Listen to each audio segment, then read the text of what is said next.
Hello everyone, welcome to Enlighten Learning. I hope you all are doing well. आप सभी अच्छे होंगे, स्वस्थ होंगे और मन लगाकर अपनी स्टडी कर रहे होंगे। सो चलिए स्टार्ट करते हैं। आज जो मैं टॉपिक आपसे डिस्कस करने वाली हूँ वो है इंडोर्समेंट। इंडोर्समेंट आखिर होता क्या है? ये टॉपिक आपका नेगोशिएबल इंस्ट्रूमेंट एक्ट 1881 का हो जाता है। ऑलरेडी तीनों नेगोशिएबल इंस्ट्रूमेंट्स हम डिस्कस कर चुके हैं, जिसमें हमने डिस्कस किया था about bills of exchange, about cheque and about promissory note. So अगर आपने वो वीडियो ना देखी हो तो प्लीज देख लीजिएगा। अब चेक के क्रम में आगे बढ़ते हुए हम डिस्कस करने वाले हैं आज के इस वीडियो लेक्चर में अबाउट एंडोर्समेंट। एंडोर्समेंट होता क्या है? देखिए, नेगोशिएबल इंस्ट्रूमेंट चेक का हम एंडोर्स कर सकते हैं। एंडोर्समेंट का मतलब होता है कि जब एक पार्टी अपने नेगोशिएबल इंस्ट्रूमेंट को किसी दूसरी पार्टी को ट्रांसफर करती है, किसी दूसरी पार्टी को देना चाहती है, तो उसके लिए जो प्रोसेस या फिर वर्ड यूज किया जाता है उसे बोला जाता है एंडोर्समेंट। तो इसमें टोटल 2 पार्टीज होती हैं। एक वो पर्सन जो कि उस पर्टिकुलर नेगोशिएबल इंस्ट्रूमेंट का ऑनर है, और दूसरा वो पर्सन जिसको वो ट्रांसफर करना चाहता है या फिर जिसको वो एंडोर्स करना चाहता है। व्हेन अ मेकर और होल्डर, मेकर कौन है? वो पर्सन जो कि उसे मेक कर रहा है, जो कि एक नेगोशिएबल इंस्ट्रूमेंट आपके चेक को दे रहा है, या फिर होल्डर है जिसके पास उसकी ऑनरशिप है, rights the persons name on the face और बैक ऑफ द इंस्ट्रूमेंट। या तो नेगोशिएबल इंस्ट्रूमेंट के फेस पर, फॉर एग्जाम्पल अगर चेक है तो उसके फेस पर या फिर उसके बैक पर एक पर्टिकुलर पर्सन का नेम लिख देता है, सिग्नेचर कर देता है। उस पर्टिकुलर प्रोसेस को बोला जाता है एंडोर्समेंट। नेम लिखने का मतलब या फिर सिग्नेचर करने का मीन्स यही होता है कि वो पर्टिकुलर सम ऑफ मनी उस गिवन पर्सन के अकाउंट में ट्रांसफर कर दी जाए या फिर उस गिवन पर्सन को दे दी जाए। यहां पर सिग्नेचर होना मेकर का कंपलसरी हो जाता है। विदाउट मेकर सिग्नेचर आप एंडोर्स नहीं कर सकते, आप एंडोर्समेंट का प्रोसेस कंप्लीट नहीं कर सकते। Puts his signature there to for the purpose of negotiation. अब एंडोर्समेंट किया क्यों जाता है? नेगोशिएशन के लिए, नेगोशिएट करने के लिए, उस नेगोशिएबल इंस्ट्रूमेंट को फर्दर ट्रांसफर करने के लिए, उस प्रोसेस को बोला जाता है एंडोर्समेंट। एंडोर्समेंट का मीन्स होता है बेसिकली जब वन पर्सन जो कि है आपका मेकर या फिर होल्डर उस नेगोशिएबल इंस्ट्रूमेंट का अपनी मर्जी से किसी दूसरे पर्सन को वो नेगोशिएबल इंस्ट्रूमेंट ट्रांसफर करना चाहता है, तो वो उस नेगोशिएबल इंस्ट्रूमेंट के फेस पर या फिर बैक पर वो अमाउंट लिख देगा, उस पर्सन का नेम लिख देगा और अपना सिग्नेचर कर देगा। उस प्रोसेस को बोला जाता है एंडोर्समेंट। अब अगर हम बात करें पार्टीज की, तो टोटल 2 पार्टीज होती हैं एंडोर्समेंट में। First endorser and second endorsee. Endorser वो पर्सन होता है जो कि ऑनर होता है या फिर मेकर होता है या फिर होल्डर होता है। उस पर्सन को बोला जाता है एंडोर्सर, जो कि पर्टिकुलर सम ऑफ मनी किसी अनदर पर्सन को ट्रांसफर करने वाला है या फिर एंडोर्स करने वाला है, उस पर्सन को बोला जाता है endorser.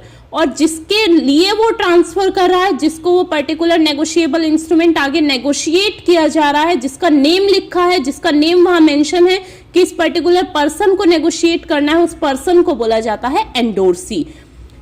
So, a legal term that refers to the signing of a document which allow for a legal transfer of a negotiable party one to the another. Endorsement एक legal term है, endorsement एक legal word है जो कि use किया जाता है या फिर साइन किया जाता है उसमें, और उसका मेन मोटिव यही होता है कि ट्रांसफर करना नेगोशिएबल इंस्ट्रूमेंट को। Means endorsement is basically transfer of negotiable instrument by the signing off the maker. So when an employee sign a check, they are endorsing the transfer of money from the business account to the account of employee. For example, ये एक example हो जाता है कि जब एक employer अपने employees को सैलरी देता है तो उसके लिए वो एक चेक साइन करता है, और वो चेक साइन कर कर उस चेक के पीछे उस पर्टिकुलर बैंक का या फिर उन एम्प्लॉयज का नेम मेंशन कर देता है, और उस प्रोसेस को बोला जाता है एंडोर्समेंट। मीन जब एक एम्प्लॉयर साइन करता है चेक और उसका मेन मोटिव होता है मनी को ट्रांसफर करना बिजनेस अकाउंट में उनके एम्प्लॉयज की, उस प्रोसेस को बोला जाता है एंडोर्समेंट। आई होप आपको काफी अच्छे से क्लियर हो गया होगा एंडोर्समेंट होता क्या है। अब अगर हम बात करें एसेंशियल एलिमेंट्स कौन कौन से होते हैं एंडोर्समेंट की, सो एंडोर्समेंट का मेन एलिमेंट यही होता है कि या तो नेगोशिएबल इंस्ट्रूमेंट की बैक पर या फिर उसके फेस पर मेकर के साइन होने चाहिए, और एंडोर्समेंट का प्रोसेस हमेशा मेकर या फिर होल्डर के द्वारा किया जाता है। जब तक नेगोशिएबल इंस्ट्रूमेंट पर प्रॉपरली साइन नहीं होंगे एंडोर्सर के, आप एंडोर्समेंट का प्रोसेस कंप्लीट नहीं कर सकते। It must be for the entire negotiation instrument. Endorsement का प्रोसेस किसी भी नेगोशिएबल इंस्ट्रूमेंट के लिए हो सकता है। यहाँ पर कोई भी स्पेसिफिक वर्ड नहीं है एंडोर्समेंट के लिए, मीन्स आपको लिखना नहीं है कि ट्रांसफर मनी या फिर ऐसा कोई भी आपके लिए स्पेसिफिक वर्ड नहीं है एंडोर्समेंट के प्रोसेस के लिए। सो ये कुछ एसेंशियल एलिमेंट्स हो जाते हैं एंडोर्समेंट के, जो कि एंडोर्समेंट के प्रोसेस को वैलिड बनाते हैं।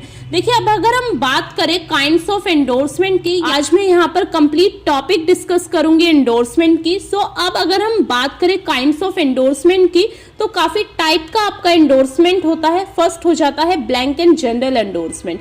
ब्लैंक का मीनिंग आप वर्ड से क्लियर हुआ होगा कि जहां पर आपने नेम मेंशन नहीं किया है उस पर्टिकुलर पर्सन का, उस एंडोर्समेंट को बोला जाता है ब्लैंक और जनरल एंडोर्समेंट। नेक्स्ट, स्पेशल और फुल एंडोर्समेंट मींस आपने एक स्पेसिफिक पर्सन का वहां पर नेम मेंशन कर दिया है और नेम लिखकर एंडोर्सर ने वहां पर साइन भी कर दिए हैं। उस एंडोर्समेंट को बोला जाता है स्पेशल और full endorsement. An endorsement with the direction to pay amount mentioned in the instrument to a specified person or his order and the endorser write his signature under it. उस endorsement को बोला जाता है special and full endorsement. Partial endorsement means आधा अधूरा, means जब total sum of money को पूरी तरह से ना ट्रांसफर करके उसका कुछ पार्ट आप ट्रांसफर करते हो किसी अनदर पर्सन को, उस एंडोर्समेंट को बोला जाता है पार्शियल एंडोर्समेंट। फॉर एग्जाम्पल कि मैं एक पर्सन है मोहन, उसको एंडोर्समेंट करना है किसी दूसरे पर्सन को, सो उसके पास टोटल उस नेगोशिएबल इंस्ट्रूमेंट का जो अमाउंट है वो 5 है। फॉर एग्जाम्पल 5,000 रुपए का उसके पास में बिल है या फिर चेक है, बट उसे 5,000 ही ट्रांसफर नहीं करने हैं, उसे 2,500 ट्रांसफर करने हैं। उस टाइम पर जो एंडोर्समेंट यूज होगा या जो एंडोर्समेंट का टाइप यूज होगा वो कहलाएगा आपका partial endorsement. Mr. Mohan holds a bill for ₹5,000 and endorses it as पे सोहन। सोहन को एंडोर्स किया जाता है और ऑर्डर ₹2,500 मीन्स 5,000 का उसके पास में बिल है, बट वो वहां पर एंडोर्स कितने का कर रहा है, 2,500 का। सो उस एंडोर्समेंट को बोला जाता है पार्शियल एंडोर्समेंट। अब यहाँ पर एक बात क्लियर हुई होगी कि जरूरी नहीं है जितने पैसे का या फिर जितना टोटल सम ऑफ मनी का आपके पास नेगोशिएबल इंस्ट्रूमेंट है आप उतना ही ट्रांसफर करें। फॉर एग्जाम्पल, मैंने एक पर्सन को 25 लाख रुपए का चेक काट के दिया और उसको भी किसी दूसरे पर्सन को 5 लाख रुपए देने थे, तो उसके लिए जो प्रोसेस यूज होगा वो एंडोर्समेंट का प्रोसेस यूज होगा और जो टाइप ऑफ एंडोर्समेंट होगा वो होगा आपका पार्शियल एंडोर्समेंट। आई होप आपको समझ में आया होगा कि एंडोर्समेंट किसी भी नेगोशिएबल इंस्ट्रूमेंट का किया जा सकता है। ऑलरेडी हम अगर किसी नेगोशिएबल इंस्ट्रूमेंट को नेगोशिएट कर चुके हैं और उसे फर्दर दोबारा से नेगोशिएट करना चाहते हैं तो उसके लिए जो प्रोसेस यूज होगा, जो वर्ड यूज होगा, उसे बोला जाता है एंडोर्समेंट। अच्छे से क्लियर हुआ होगा आई होप।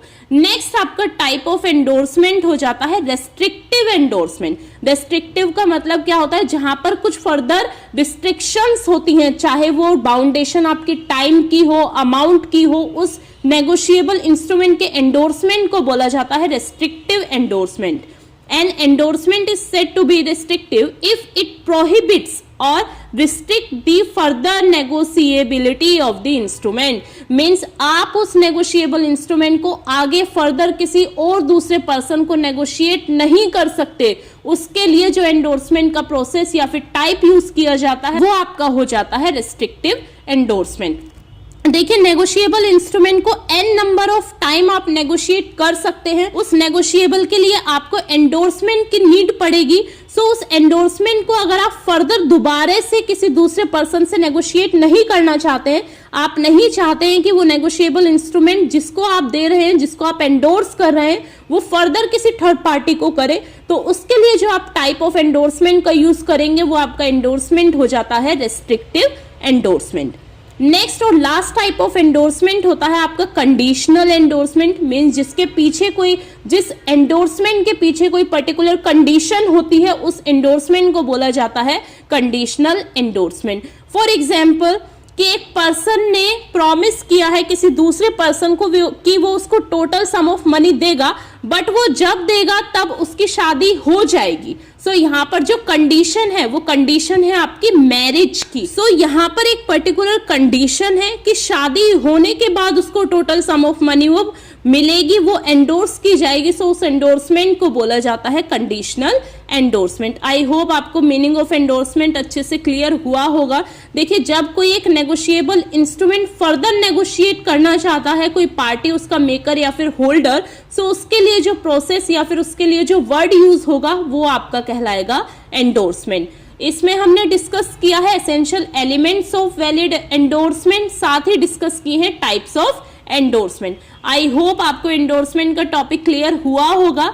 जब भी नेगोशिएबल इंस्ट्रूमेंट का क्वेश्चन आएगा आपके एग्जामिनेशन में, मैं यहाँ पर बात कर रही हूँ बीबीए एंड बीकॉम के स्टूडेंट्स की, एंडोर्समेंट के बारे में लिखना कंपलसरी है, या फिर आपसे शॉर्ट क्वेश्चंस में भी पूछ सकते हैं कि एंडोर्समेंट क्या होता है, कितनी पार्टीज होती हैं, या फिर किसी टाइप्स ऑफ एंडोर्समेंट से भी क्वेश्चन रेस हो सकता है। आई होप आपको मीनिंग ऑफ एंडोर्समेंट अच्छे से क्लियर हो गया होगा, टाइप्स ऑफ एंडोर्समेंट भी अच्छे से क्लियर हो गए होंगे। If you like this video then please do like, share and subscribe. Thank you for watching this video guys.